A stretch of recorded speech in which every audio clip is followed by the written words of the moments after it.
Estás escuchando La Palabra Compartida, un podcast dedicado a esa otra Venezuela que nadie te contó, con Andrés de la Chiesa y Francisco Pérez Alviares.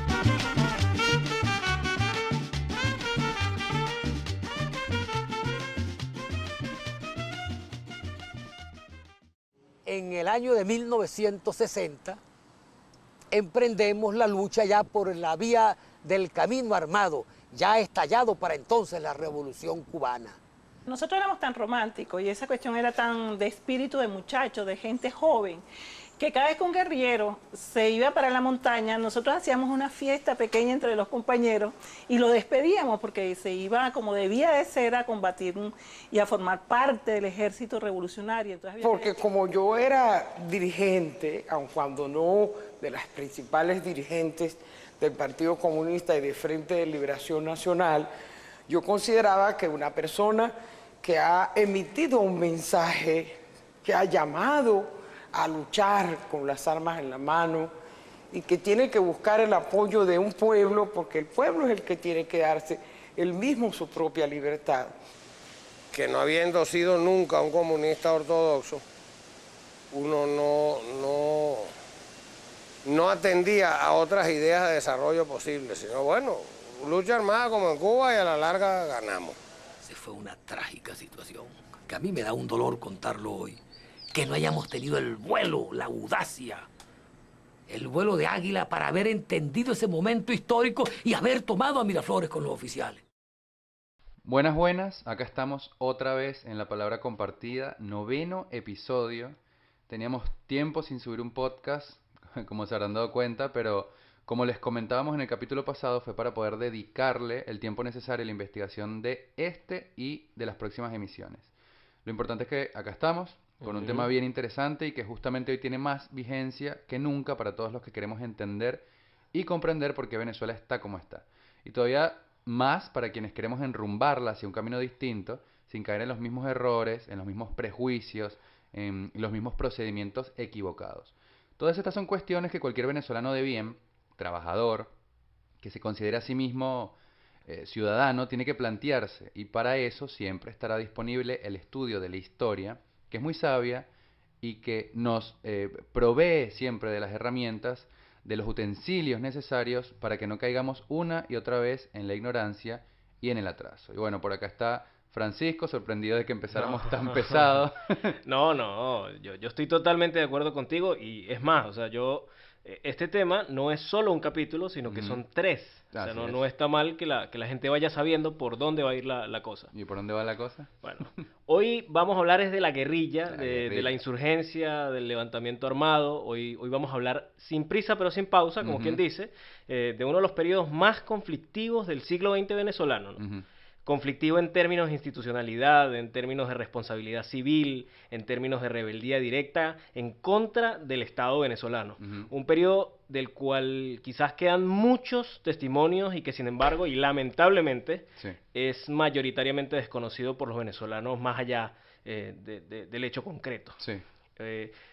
La década de los 60, un grupo de muchachos idealistas, entre comillas, que subió a los cerros para llevar adelante la revolución armada, ¿no? Y bueno, siempre bajo ese tema de la sombra y el patrocinio de personajes tan nefastos como Fidel Castro o el Che Guevara. Claro, ¿no? Y recordemos primero lo que llegamos a mencionar en el capítulo anterior sobre la visita de Fidel Castro a Venezuela en enero del 59. Si llegaron a escucharlo, y si no lo hicieron, les recomiendo que lo hagan. Así es. Seguramente tendrán fresca la imagen de Fidel entrando en el país como un héroe, recibiendo loas, aplausos de todo el mundo. Un conquistador. Claro, desde los militantes de los partidos políticos hasta los empresarios de los medios de comunicación. Eso fue así y sobran los testimonios gráficos para que ustedes los vean. Venezuela también fue el primer país que Fidel visitó después de triunfar en La Habana y no lo hizo porque le quedara cerca precisamente. Había 2 razones fundamentales para esto. La primera porque fue gracias a Wolfgang Larrazábal, cuando este todavía era presidente de la Junta Provisional, y al armamento que este le envió en diciembre del 58, que Fidel pudo vencer en la batalla de Mafo, consiguiendo lo que fue la victoria definitiva. Y una gestión completamente ilegal, Sí, además. Sí. totalmente. Lo hemos mencionado, pero nunca está de más recordarlo, porque Larrazábal se agarró de esas armas que habían sido concedidas en préstamo, entre comillas, por el ejército de los Estados Unidos al ejército venezolano. Sí, exactamente. Y quien se encargó en parte de esas gestiones, también hablamos de él, fue el capitán de navío Carlos Alberto Tailardat. Cuestión que Fidel vino a conocer a sus adeptos, pero también vino a pedir favores, y lo dejó muy en claro en sus discursos públicos, en donde invitó a los venezolanos, bajo la bandera de la Hermandad Latinoamericana, a darle una mano al pueblo de Cuba. Después lo reiteró en su reunión con Betancourt, a quien directamente le pidió financiamiento. Le pidió un préstamo de $300 millones y condiciones preferenciales en la importación de petróleo. ¡Qué manguangua! Pero bueno, de Betancourt no obtuvo adulación, no obtuvo admiración, que sí le profesaban personajes como Larrazábal, como Fabricio Ojeda, como Gustavo Machado, o para hablar incluso dentro de Acción Democrática, de hombres fuertes de partido, como el profesor Prieto Figueroa o Gonzalo Barrios. Así que bueno, se fue con las manos vacías. Pero la cuestión nunca fue, lo vamos a recalcar siempre, de incompatibilidad ideológica, sino de ejercicio efectivo del poder, de los procedimientos para alcanzar el poder y mantenerlo. El caso venezolano además es interesante porque fue una especie de reflejo en miniatura de lo que a nivel internacional llegó a pasar con la fundación de la Tercera Internacional, que es cuando la socialdemocracia y el marxismo-leninismo se distancian por cuestiones de procedimiento. Sí, no de ideología. Claro, entonces unos levantándose en armas para conseguir la sociedad sin clases y otros promoviéndola a través del gradualismo, del reformismo y de la redistribución del ingreso. O sea, palabras más, palabras menos. Claro, que coyunturalmente se detestan y no pueden esperar el momento para echarse cuchillo. Son primos que se odian. Primos que se odian, pero metodológicamente, estructuralmente, los objetivos son los mismos y los enemigos son los mismos. El capitalismo explotador, la burguesía, etcétera, etcétera. No, y hace tiempo hablábamos también de cómo Betancourt fue el fundador del Partido Comunista de Costa Rica también. Y miembro fundador de la Alianza Revolucionaria de Izquierdas, el famoso ARDI, cosa que le molesta mucho a la gente que uno diga. La famosa plataforma para la escritura del Plan de Barranquilla. Exactamente. Pero a lo que quiero llegar con todo esto es que Betancourt no fue nunca un hombre de derecha, todo lo contrario. Esa es una distorsión histórica, más bien promovida por la metodología chavista, que sí es heredera ideológica directa del pensamiento que se gestó dentro de la guerrilla. Es más, Betancourt se enemistó tanto con la insurrección armada como con las tiranías conservadoras, como la de Trujillo, por ejemplo. Aunque bueno, la enemistad entre Trujillo y Betancourt es casi que legendaria. Es más vieja que... Sí. La cuestión es que a la gente le resulta muy confuso todo esto porque tienden siempre hacia lo simple, ¿no? A la síntesis. Pero la historia es una cuestión muy compleja, las ideas son un producto humano. Entonces, ¿por qué Betancourt toma una postura anticomunista si él fundó el Partido Comunista de Costa Rica y tuvo un origen revolucionario? Se preguntará más de uno. Bueno, por los mismos avatares de la política. Ya en el poder, no es que abandonara sus ideas, es que hacía falta para gobernar el apoyo de factores que le tenían tirria, que lo detestaban, por como él los había tratado durante el trienio ADECO. Que fue una salvajada. Exacto, como por ejemplo la iglesia, como por ejemplo el empresariado conservador. Y es importante que tengan esto en cuenta al momento de analizar lo que vamos a ir discutiendo, porque las escisiones, o sea, los fragmentarismos dentro de los partidos, que son algo así como el pan de cada día de todo el periodo de la guerrilla, se dieron siempre por cuestiones de procedimiento. Ahora, cuando hablamos de los orígenes revolucionarios de Acción Democrática, lo hacemos también por una razón particular, y es para poder entender por qué Acción Democrática se rompe. Por qué de ella nace un movimiento radicalizado como lo es el MIR. Sí, y básicamente es para eso, ¿no? Me parece a mí hay que prestarle atención a dos cosas fundamentales. Primero, como tú decías, a los discursos, a los manifiestos, a las actas fundacionales de Acción Democrática. ¿Por qué? Porque esto fue básicamente lo primero que utilizó la juventud del partido para defender su postura y realizar su crítica a la cúpula dirigente, ¿no? De la que ellos hablaban. Betancourt, Leoni, Barrios, ya no eran los revolucionarios, sino los burgueses, los desviados de las ideas reformistas originales, los que le decían los oligarcas. Entonces había que empezar a reformar o había que desentenderse de esa gente. Y lo segundo que hay que rescatar es que el discurso es el discurso ese de Fidel ante los estudiantes de la UCB. La influencia que eso tuvo en la juventud militante, y a mucha gente le cuesta aceptarlo, que había gente más radicalizada en las bases juveniles de Acción Democrática que en las mismas bases del Partido Comunista. Gente, por ejemplo, como esta señora Isabel Carmona, ¿no? Ajá, que hoy es la presidenta del Partido Acción Democrática. Orgullosamente de izquierda y orgullosamente castrista. Escúchenla ustedes para que vean. Nosotros éramos cultores y devotos de la Revolución Cubana. Aparte de ser devotos, éramos devotos de Fidel. Y es en la casa de mi hermana Lucila donde Fidel conoce al Che Guevara y se casa el Che con la compañera del apartamento que compartía con mi hermana Lucila. Yo, por supuesto, que soy una revolucionaria convertida y arriesgada, no tengo todavía la posibilidad de conocer a Fidel. Y cuando Carlos Andrés llega a la segunda presidencia y viene Fidel a Venezuela, en el Teatro Teresa Carreño, cuando ya termina el acto y viene la salida, yo le digo a Lucila, vamos a buscar a Fidel. Entonces, cuando Fidel ve a Lucila, mi hermana, les da orden de que nos dejen pasar y nos pregunta cómo pudieron llegar hasta acá. Yo le dije, los representantes de Simón Bolívar no pueden tener barreras para llegar hasta José Martí. A partir de ese momento, yo me compenetré con Fidel de manera total. Así que no hay nada que esconder acá. Somos una gente que ha luchado con pensamiento de izquierda revolucionaria, pero democrática. Y bueno, y además de ella, Jesús Carmona, quien era el presidente de la Federación de Centros Universitarios cuando Fidel visitó la UCB, también Gumersindo Rodríguez, que después fue ministro de Cordiplan en el primer gobierno de Carlos Andrés, Moisés Moleiro, Héctor Pérez Marcano, uno de los invasores de Machurucuto, por cierto. Casi nada. Exacto. Todos empezaron su vida política en el ala juvenil de Acción Democrática. También Américo Martín, que después fue congresista y participó de la Coordinadora Democrática. Imagínate, uno de los que firmó el decreto de Carmonestanga. Para que veas lo que... Para que te lo cepilléis. Claro, como las ideas se van trocando, ¿no? También el famoso ingeniero Celso Fortul Padrón, el escritor Freddy Melo, el señor Domingo Alberto Rangel. La mayoría de ellos, después, se convirtieron en, y lo digo siempre entre comillas, miembros respetables de la sociedad venezolana. Pero yo los invito a hacer un ejercicio rápido, buscando la famosa lista de los 911 firmantes en aquella bienvenida a Fidel Castro en el 89. Fíjense cuántos de estos apellidos aparecen por ahí.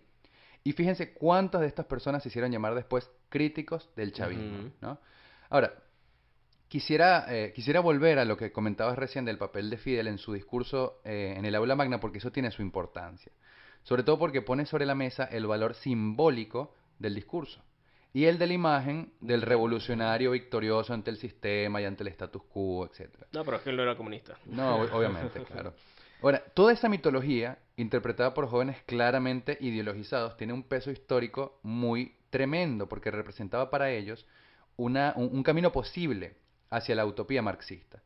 Y por eso el embelesamiento del cual hablaba Isabel Carmona. Fíjate que el mismo Gustavo Machado llegó a admitirlo frente al profesor Blanco Muñoz en uno de sus libros sobre los testimonios violentos en Venezuela.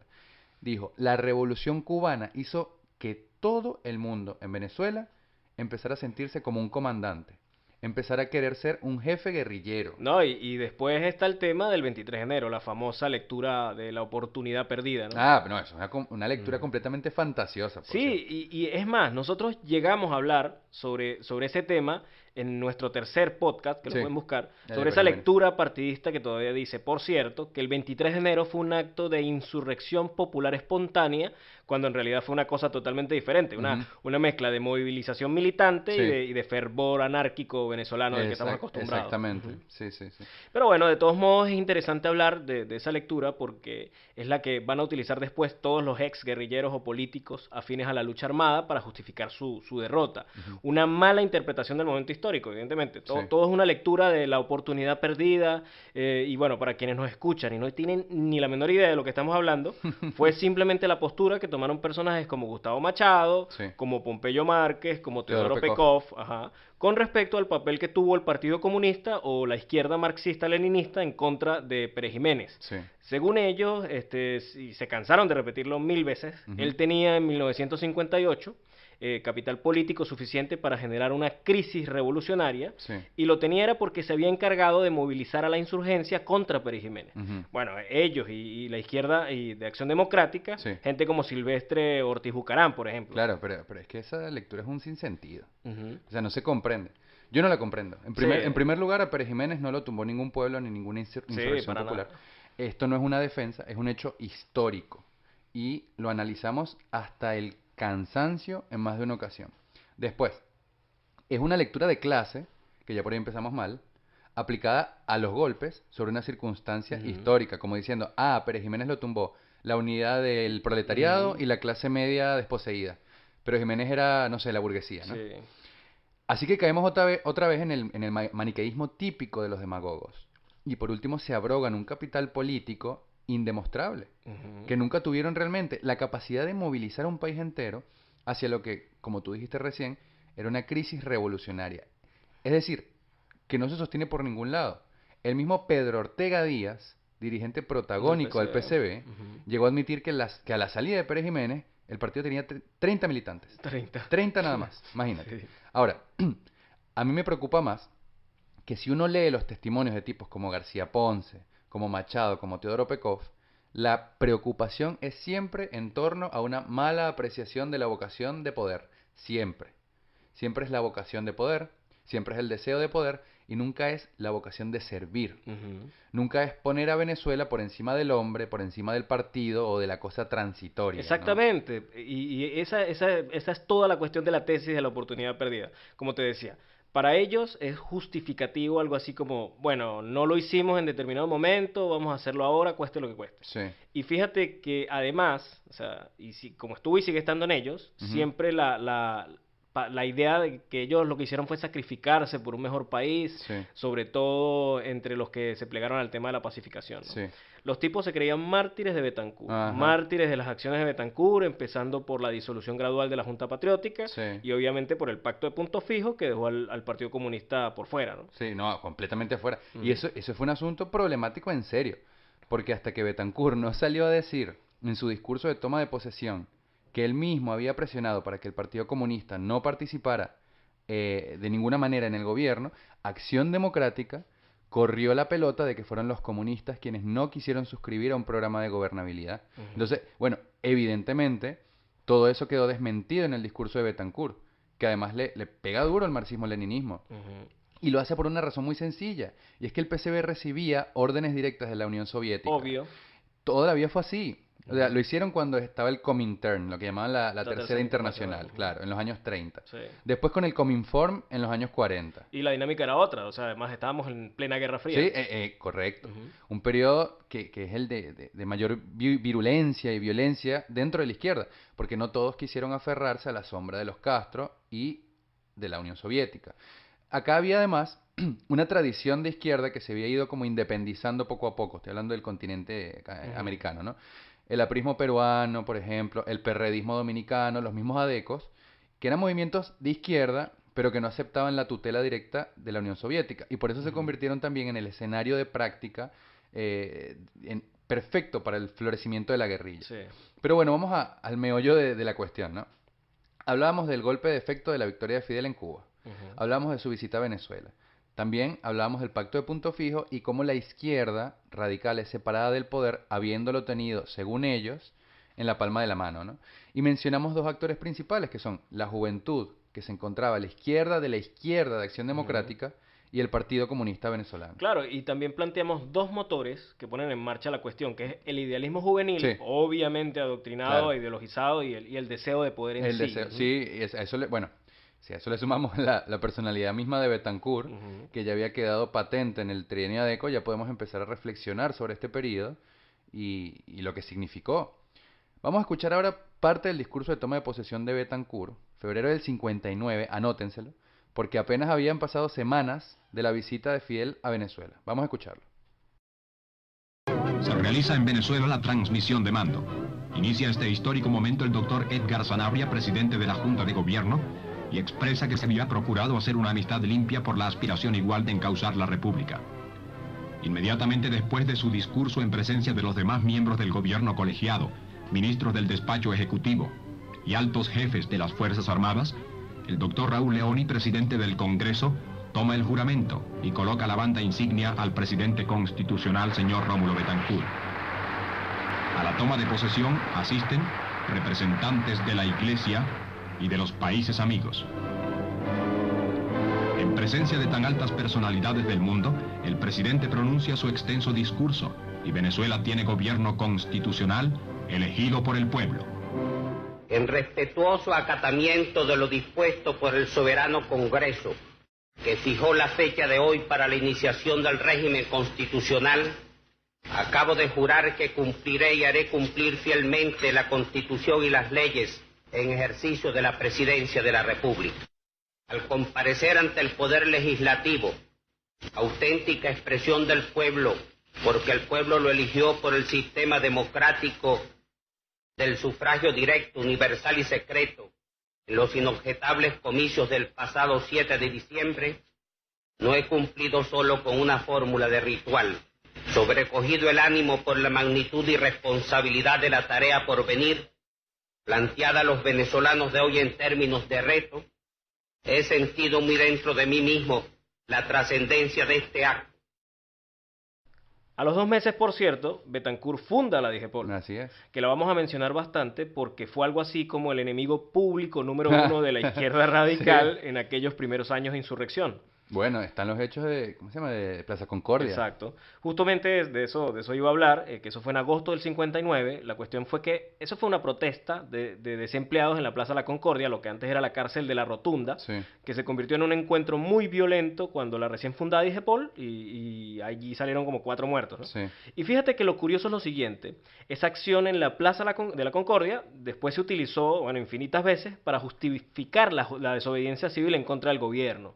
Pero al mismo tiempo, el PSB todavía para diciembre del 59 mantenía una política de soporte al gobierno de Betancourt, una cosa... Sí, sí, eso es lo que ellos llamaban el viraje. Eso Exacto. lo mencionaba Pompeyo Márquez y demás, porque el PSB sobre todo tuvo 2 políticas muy marcadas, muy diferenciadas en su momento, que fueron, bueno, la del viraje, que duró más o menos hasta el 62, y la de la lucha armada propiamente dicha. La primera que planteaba, bueno, y voy a citar a Gustavo Machado, que se podía conducir al gobierno, que se podía hacer evolucionar al gobierno hacia el comunismo, es decir, que se le podía dar un tono revolucionario. ¿Y cómo? A través de URD, a través de la izquierda radical de Acción Democrática, y después le van a sumar la conspiración militar, que la vamos a ver mejor con el tema del barcelonazo, el carupanazo, el porteñazo y todos los asos, ¿no? Sí. Pero entonces, claro, por un lado está el PSB dando tumbos con su política hacia Betancourt, que sí, que no, que lo apoyamos, que no lo apoyamos, y por el otro lado está Betancourt diciendo públicamente: yo con ustedes no gobierno. Claro. Ahora, ya desde Pérez Jiménez, esto fue admitido públicamente por Teodoro Pekov, el PSB tenía un aparato armado. Obviamente no tenía la magnitud que llegó a tener en los años 60, pero lo tenía, estaba ahí. Y la cuestión es que a partir de toda esta situación que venimos planteando, empieza una serie de discusiones internas sobre qué es lo que se va a hacer con todo eso. Y ahí se abren 3 frentes. Uno, que era el que no estaba dispuesto a levantarse en armas, donde estaban Jesús Farías y Pedro Ortega Díaz, ¿no? Otro más ambiguo, que a veces sí quería y a veces no quería levantarse contra Betancourt, que era el de Gustavo Machado y Pompeyo Márquez.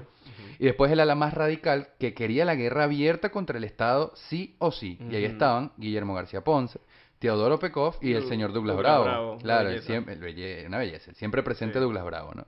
Esto era lo que estaba pasando dentro del PSB. No, y también es la época del famoso RR, ¿no? Claro, el renuncia a Rómulo. Exactamente. Igual esos fragmentarismos, esas peleas entre facciones de las que tú hablas, porque a partir de ahí se explica cómo ya en enero del 60 empiezan los primeros atentados, ¿no? Sí, muchas veces a espaldas unos de otros. Exactamente, y sobre eso hay que hablar con detenimiento porque a los meses finales del 59 y los primeros meses del año 60 son bastante confusos.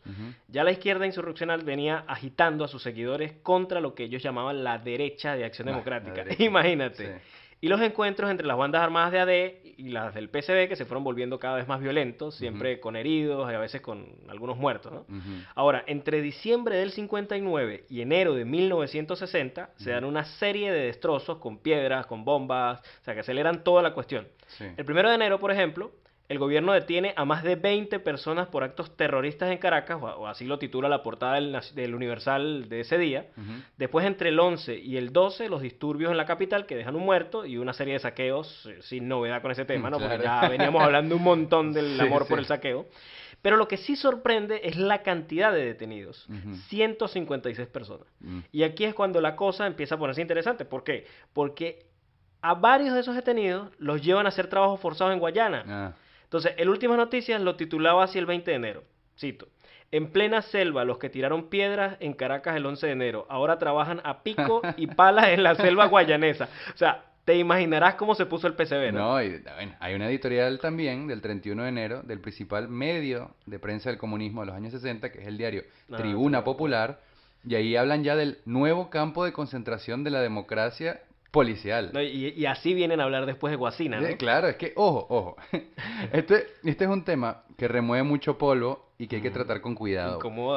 Incomoda mucho. ¿Por qué? Porque por un lado está la cuestión de que la guerrilla se levantó contra el Estado y contra la Constitución, y en ese sentido el accionar tenía que ser concreto, tenía que ser enérgico, tenía que ser breve. Obviamente, el que a hierro mata no puede morirse a sombrerazos. Entonces todo ese discurso victimista y glorificador de la guerrilla, del comunismo venezolano posterior, todo eso es una basura. Y listo. Ahora, por el otro lado está la cuestión de que Acción Democrática tomó acciones represivas muy claras y muy evidentes, mientras que seguían llorando por Ruiz Pineda y Alberto Carnevali. Exacto. Entonces acá se presenta una contradicción muy interesante. Y a mí me gustaría que nuestros oyentes dieran su opinión al respecto, porque la justificación histórica ha sido que los muertos de Pérez Jiménez son de otro grado porque murieron bajo una dictadura, mientras que los muertos de la democracia se justifican porque se quiso subvertir el orden constitucional. Entonces yo quiero escuchar sus opiniones. A mí personalmente, no me duelen esos guerrilleros. No, y yo creo que yo creo que ningún venezolano decente le puede doler a esa gente. Pero este es un tema que se trató muy hipócritamente durante todo el puntofijismo. Lo mismo cuando Betancourt dijo que había que responder con plomo a los que se infiltraran en los cuarteles, algo con lo que estoy de acuerdo, pero me imagino que a él no le hubiera gustado que le aplicaran esa política en 1945. No solo eso. Y hablamos recién de la DIGEPOL. Bueno, la DIGEPOL fue un órgano absolutamente represivo, más allá de la guerrilla, después de la guerrilla. Un instrumento de persecución política contra todo lo que fuera visto como una amenaza al puntofijismo, incluyendo aquellos que eran llamados la ultraderecha. Y fue tal el nivel de percepción negativa que llegó a tener entre la gente que no tenía ni quería tener nada que ver con la izquierda, que tuvo que ser reestructurada en el 69, que es cuando pasa a ser la DICIP. Sí. Claro. Ahora fíjate, después de esos disturbios, Betancourt hace una intervención muy importante, el 21 de enero, en donde él dice: contra el bandidaje armado explosivo ya no caben fórmulas civilizadas. Lo estoy citando. Y por eso se impartieron instrucciones a las fuerzas policiales y a las fuerzas armadas de cooperación para que dispararan y no al aire, contra cualquier persona o grupo de personas que se localizase infraganti, sobre quien sea ubicado por un cuerpo armado colocando una bomba o lanzándola, se aplicará la última ratio de una descarga. Más nada. El famoso disparen primero y pregunten después. Claro. Exacto. Mientras pasa todo esto, en varias universidades del país, particularmente en la central, el PCB ya estaba metiendo la mano, organizando mítines, organizando protestas. Piensa que eso después se convirtió en un cuartel, la universidad. ¿Okay? Claro, y mientras tanto, dentro de Acción Democrática, el Pleno Juvenil realiza 2 actos de protesta. El primero, atacando a la izquierda amiga de Betancourt, o sea, Allá de la Torre, a los apristas, exacto, Luis Muñoz Marín, a toda esa gente, acusándolos de estar al servicio de la burguesía, o sea, básico, discurso básico. Lo de siempre. Y en segundo lugar, haciendo una crítica directa, en un artículo que tenía el Nacional, a toda la dirigencia del partido, y ahí se le volaron los tapones a la vieja guardia con lo del tribunal disciplinario, ¿no? Claro, sí, eso fue, esto es el 8 de abril del 60, en el famoso meeting en el nuevo circo de Maracaibo. ¿Qué fue lo que pasó? Ahí Domingo Alberto Rangel y Américo Martín que eran del Buró Juvenil de Acción Democrática, tuvieron básicamente toda la noche diciendo, no somos comunistas, somos la izquierda revolucionaria. ¿Con ¿no? qué se come eso? Exactamente.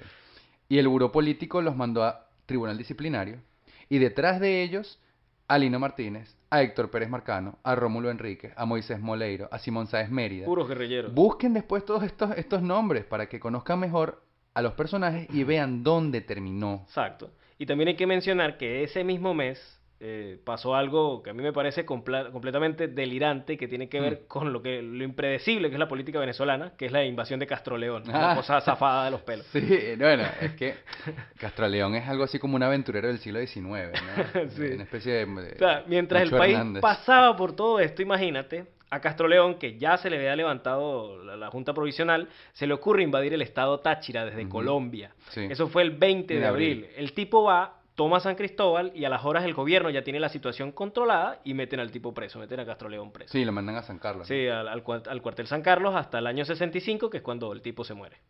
Pero fíjate tú lo que son las cosas y hasta dónde llega la hipocresía de algunos, que cuando se dan los sucesos de Castroleón, el PCB pide paredón para quienes insurjan contra el Estado de Derecho.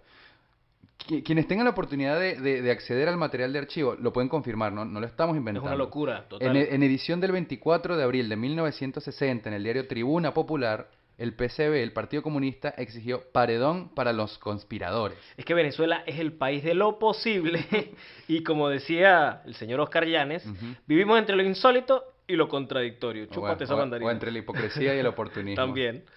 Pero bueno, después hay otra situación que es irregular, que también es muy rara, el 28 de abril, donde un ciudadano ruso, esto muy poca gente lo sabe, lo recuerda. De la famosa bomba. Sí, exactamente. Secuestró un avión de Aeropostal que estaba haciendo un viaje entre Maiquetía y Calabozo, ¿no? Al estado Guárico. Y el hombre, por razones que nunca quedaron claras, hay gente que pensó que era un atentado de la izquierda, hay gente que pensó que, bueno, el tipo estaba simplemente loco, busca redirigir el vuelo a San José de Tiznados. Y cuestión que a 3 kilómetros de una población pequeña, pero muy pintoresca del estado Guárico, que es El Rastro, hizo detonar una bomba y mueren las 12 personas que iban en el avión. Casi nada, ¿no? Ese era el clima que se estaba viviendo en el país. Ese era el nivel de caos, ese era el descontrol, esa era la imprevisibilidad que había. Ay, y fíjate una cosa. Hace rato hablábamos, por ejemplo, de que el PCB, a pesar de todo lo que estaba generando en la calle, mantuvo por bastante tiempo una política muy contradictoria, o sea, como dirías tú, hipócrita, Sí. de sostener el gobierno bajo la tesis del viraje. Pero cuando Acción Democrática expulsa del partido a la dirigencia juvenil, me parece que la cosa cambia. Y todavía más cuando URD se sale del pacto de punto fijo. Sí, exacto. Sí, sí. Sin adelantarme mucho, Sí. si quisieran marcar mayo del 60 como un parteaguas, por decirlo de alguna manera, porque ahí es cuando los expulsados de todo esto fundan el MIR, Sí. el Movimiento de Izquierda Revolucionaria, y en su semanario, la exposición de motivos que ellos hacen, los estatutos, llegaron a calificarse como un partido marxista, lo cito, marxista cuyo objetivo era conducir al pueblo venezolano hacia el camino del socialismo por medio de la revolución nacional, haciendo realidad un programa claramente antiimperialista y antifeudal. ¿A qué te suena Sí, eso? no, bueno, exacto. Y antes de que hablemos, por cierto, de lo que cronológicamente sigue a la fundación del MIR, porque siempre tratamos de hablar organizadamente acá y no irnos por las ramas, que es el atentado de Betancourt, me gustaría que nos adelantemos un poquito hacia un evento que tuvo mucha trascendencia y que fue denunciado en su momento por el general Ángel Vías Perdomo, que fue el primer Congreso Latinoamericano de Juventudes el 6 de agosto de 1960 en La Habana. Ese congreso, por razones que no tienen nada de casual, nunca se menciona en la mayoría de los trabajos dedicados a estudiar el periodo de la guerrilla, pero pasó. Y fue decisivo no solo para Venezuela, sino para todo el continente. ¿Por qué? Porque allá había gente como Clotario Blest, guerrillero chileno, fundador del MIR Chile, porque hay que recordar que hubo MIR en Chile, hubo MIR en Perú, el maoísta argentino Otto Vargas, gente del MIR Venezuela, gente del PCB, gente de URD. Y además nos expone un problema mayor, que es el papel que cumplieron en todo este proceso de penetración comunista en Hispanoamérica las organizaciones estudiantiles internacionales. Organizaciones como la Unión Internacional de Estudiantes, como la Federación Mundial de la Juventud Democrática, que no eran otra cosa que un instrumento soviético, Sí. todavía existe, hay gente del PSUV metida en esa fundación, esa organización, y que a través de eventos como este congreso fueron generando un aparato, un andamiaje continental de influencia comunista, castrista. sobre toda la juventud americana. Hazte nada más la idea del tamaño que tuvo esa infiltración, que era el primer congreso nada más, tuvo una asistencia de 23 países y como 366 delegados. Y 2 meses después, ¿qué pasa? En octubre, ya el MIR estaba publicando su famosa editorial hacia un cambio de gobierno donde Gumersindo Rodríguez llamaba a la insurrección, definitivamente. ¿Y qué decía ese editorial? Que la única vía para solucionar los males que aquejan al país era propiciando un cambio de gobierno, una modificación del aparato del Estado que ponga el poder en manos de las masas populares. Esas eran las palabras. El joven comunista no puede estar limitado por las fronteras de un territorio. El joven comunista debe practicar el internacionalismo proletario y sentirlo como cosa propia.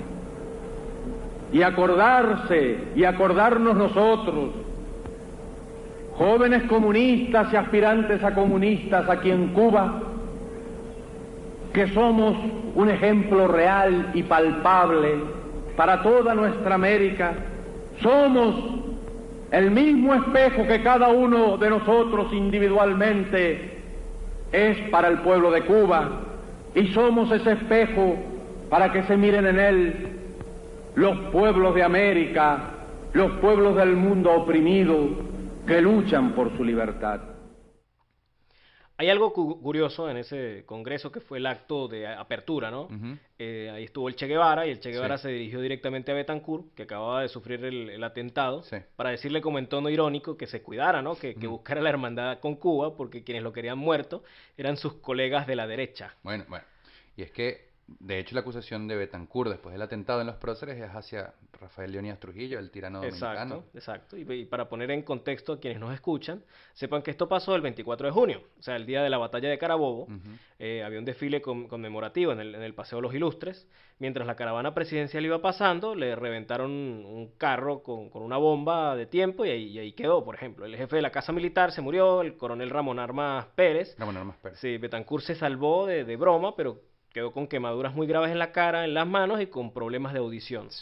Y aún así, lo más curioso de todo esto es cómo lo recuerda el venezolano, ¿no? Desde lo folclórico, desde la cosa jocosa, ¿no?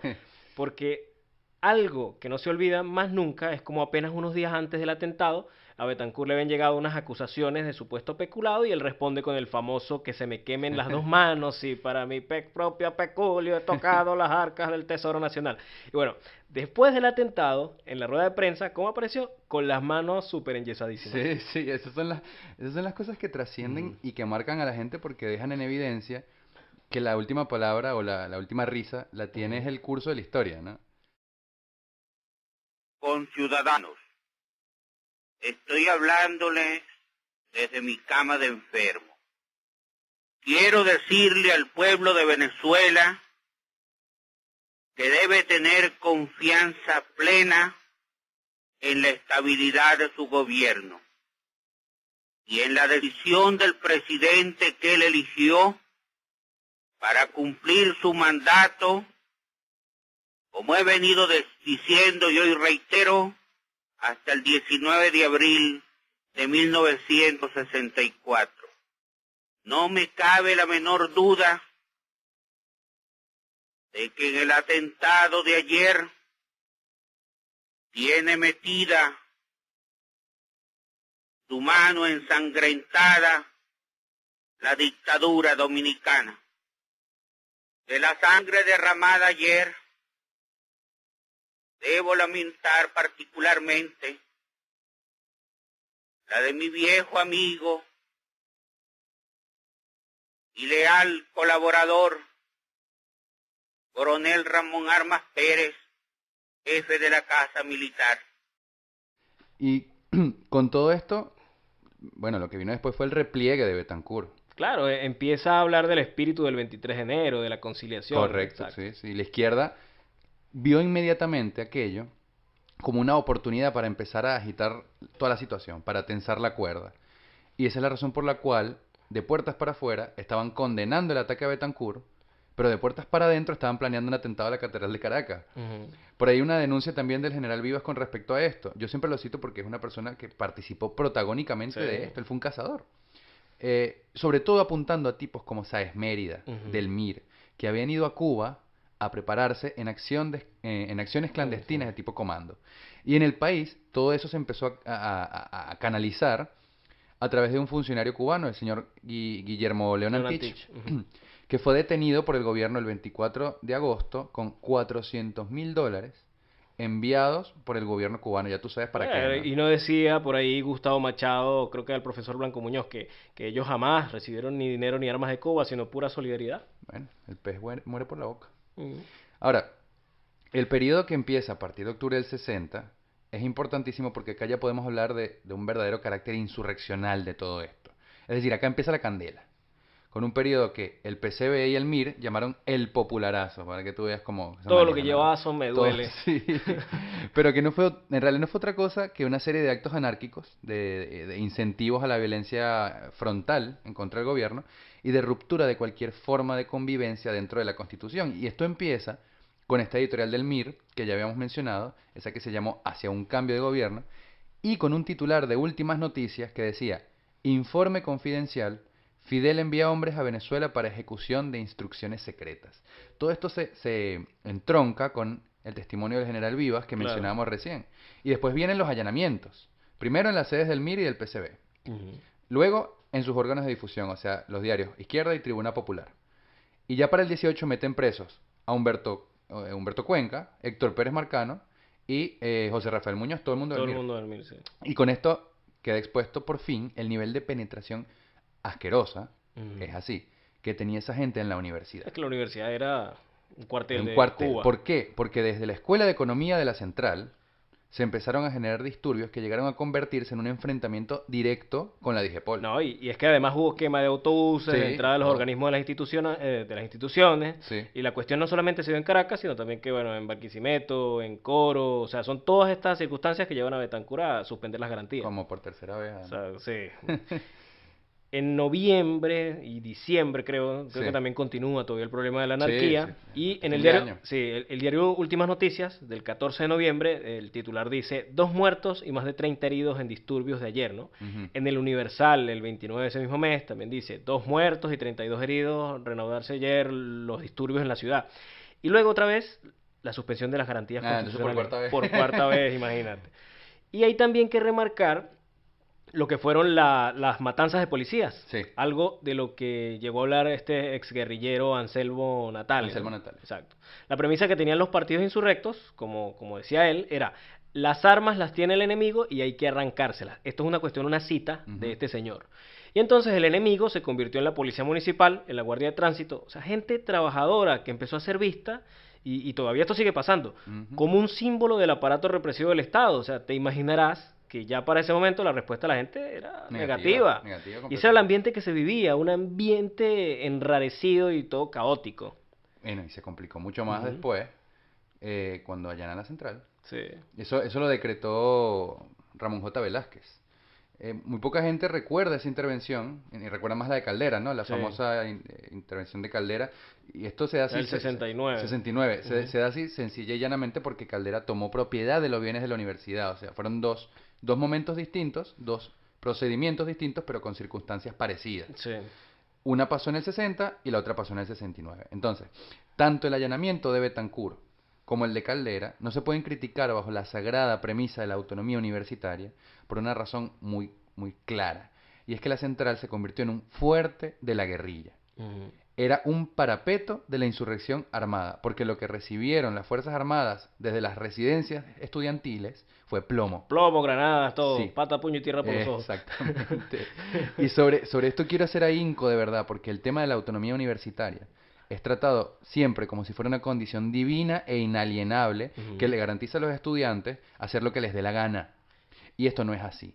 Una cosa han sido, sí, los atropellos que ha tenido la tiranía chavista en contra de la central, que no tiene nada que ver con la central de los años 60 y los 70, y otra lo que estaba pasando en ese momento.